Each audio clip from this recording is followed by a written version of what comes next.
Bivouac joins the line for the big race jockey in Glenboss. Bivouac is forward. They stand racing in the Sprint Classic. Standout away only fairly. Nature Strip out pretty well. Beaten out by Bivouac and Fabergino, and Haydock got to fourth. So this is Bivouac's first run since running second in the Everest. Glenboss rode the horse in the Everest. He'd also ridden the horse to win the Newmarket in March.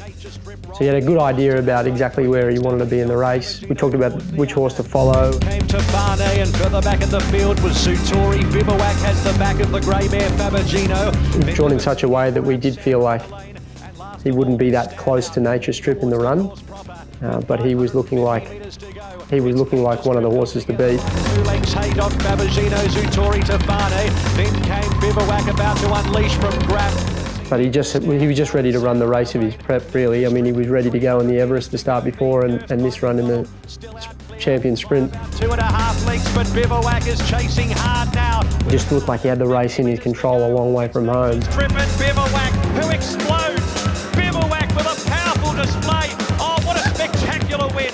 Proved that he didn't just win the one Group 1, didn't just put in the one big performance. You know, he won 3 Group 1s, and he put up these world-class performances twice, once in the Newmarket and once here in this Darley Champion Sprint at Weight for Age. A really serious accomplishment for a 4-year-old to be winning a Group 1 as a colt this late in his career, even after being such a brilliant 2-year-old. It's not a common trait that horses are taking to stud with them in the modern era. I think it was his best win.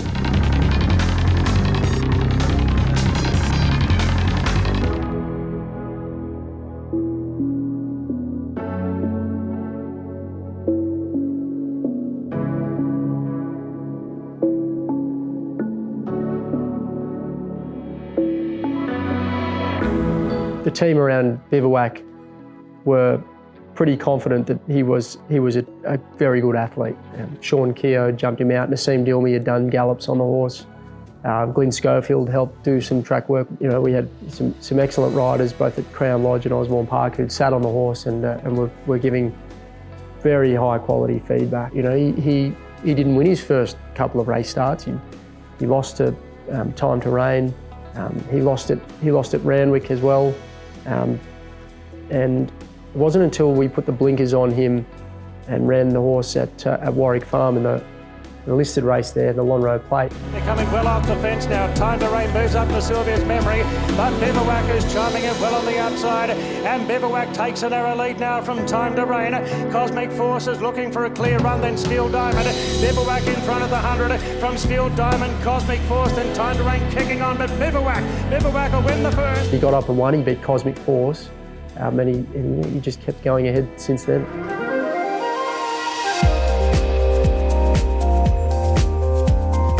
Not everything unfolded well for the horse in the Todman, and because he finished out of the plate, he went 4th in the Todman, he ultimately didn't gain a start in the Slipper. He was first emergency. But the Kindergarten, that Group 3 on Doncaster Day, that was like his consolation then. Gates are back, the rough, and Bivouac jumped away brilliantly. He lined up against Libertini, he lined up against other good horses there, and he just blew them away. Bivouac went to it quickly, and Bivouac takes the lead now, and shot away at this point of the 200.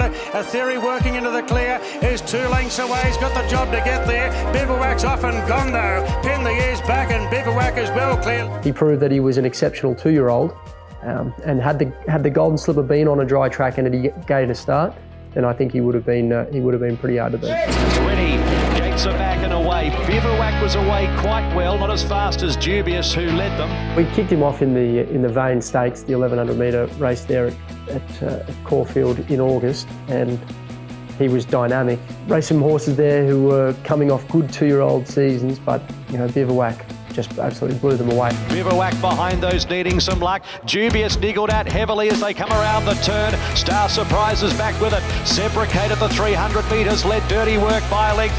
Bivouac now eases out 3 wide, doing it easily. Then Excess Funds, Dubious and Star Surprise. Separated the 200 metres. Now Bowman lets down Bivouac, and it exploded. Bivouac goes to the front, pumped away hands and heels, 2, 3, 4 lengths in, but it handed in. That got his Golden Rose preparation underway. He met a very heavy track in the San Domenico, which was a shame. because he wasn't quite as effective on the wet as Exceedance was. And yet he bounced back in the run to the Rose. Bivouac takes the lead of the 200, 2 lengths clear. Back on top of the ground, he was able to control the race. Good, high-quality 6 furlong race every year. Bivouac's going to turn the tables and do it big time. Bivouac goes clear for a big win. And he won that run to the Rose very, very impressively.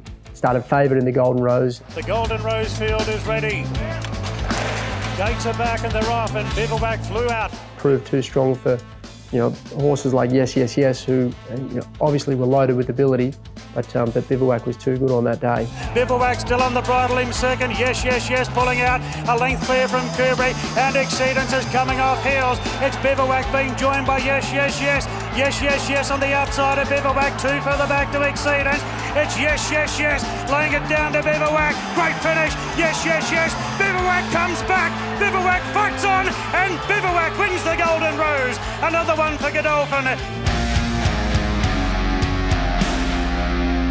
Prior to the Newmarket, the horse raced in the Oakley Plate. He carried quite a lot of weight against those older horses, and the track was just playing a lot closer to the inside rail than what was going to suit Bivouac, the way the race mapped.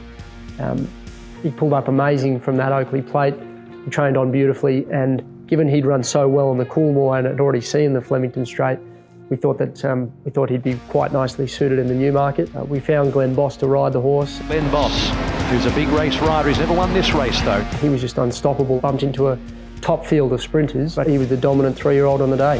Bivouac on the outside, chiming in strongly, then Geetra. Bivouac takes the lead from Loving Gabby at the 100. Bivouac coming away for Bossing. Bivouac on the Newmarket easily. Loving Gabby second, Photo third. Just going to the barriers, I knew I was a winner. You can just tell when they're on, colts. And he went down to the barriers like he really meant business. Every stride he took to the barriers, it felt like he had game face on. So I grew in confidence just going to the barriers. It's incredible. And he just never put a foot wrong, and he broke beautifully. He got into a lovely trail, and that was ridiculous to how easily he won. By the time he turned 4, Bivouac was our obvious choice for the Everest. He'd won a Golden Rose. He was close to finishing the Coolmore. He'd won 2 Group 1s already, the Newmarket in the autumn. It would have been very interesting had he run in the Everest as a 3-year-old, fresh off defeating Yes, Yes, Yes in the Golden Rose the start before. He just drew a barrier in that Everest that forced him to go that little bit further back. His run was exceptional. It was a gallant second to Classique Legend, but beat home plenty of very good horses in that Everest, and it takes a big performance to run in the first 2 in the Everest, and it was not only was that an excellent effort, but it set him up beautifully for the VRC Sprint to start later. The favourite way is Bivouac. Nature Strip has been at his absolute very best. He'd still be rated as the best sprinter in the world at the moment. Nature Strip's record speaks for itself. That horse is capable of being the best sprinter in the world on his day, and Nature Strip was going well. He was one of the favourites leading up to the Everest. Classique Legend and Bivouac were both able to beat him home there, but Classique Legend headed to Hong Kong, and Bivouac and Nature Strip both honed in on the Darley Sprint. But when Hugh Bowman rode Nature Strip that day, James McDonald was suspended.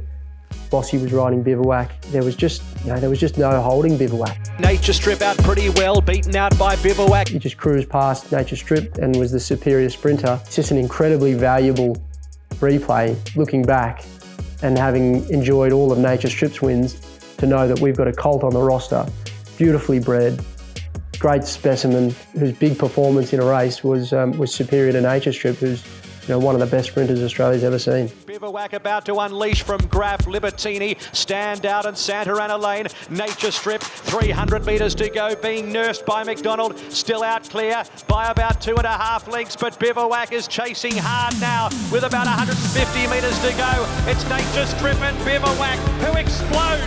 Bivouac with a powerful display. Oh, what a spectacular win. Dominant 4 lengths Nature Strip.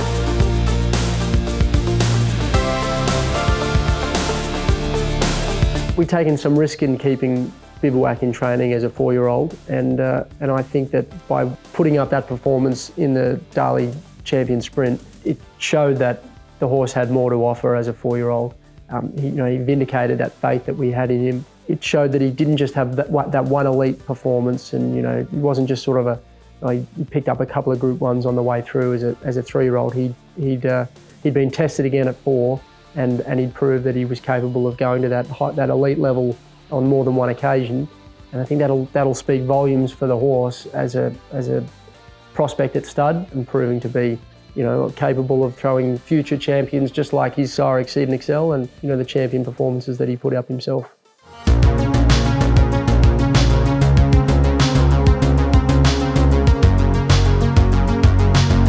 What's well reflected in his career is his athleticism. He was able to race on a number of occasions from 2 all the way to 4, and he was racing at the highest level. I mean, every single one of his 7 wins was in a stakes race, with 3 Group 1s to go with him. He is, I think, the best son of Exceed and Excel to go to stud, and be a potential replacement for Exceed and Excel in the years to come. And from our perspective, given the 2-year-olds that Exceed and Excel was capable of siring, and the litany of stakes winners, over 100 individual group winners, that's a pretty exciting piece of potential on our stallion roster right there. We've got 7 yearlings by Bivouac that are coming through the system. Our team will be enjoying going to the sales and seeing what might be prospective purchases out there in the upcoming sales next year. That's one of the beauties of having young stallions on the roster. Everything that we've got to look forward to, it's all before us, and those horses have been well supported. Bivouac has got unbelievable support. Some of the best mares in the country have gone to him, and our best mares. So those horses are going to get every opportunity, and if they've got a skerrick of his talent, then that's going to take them a long way.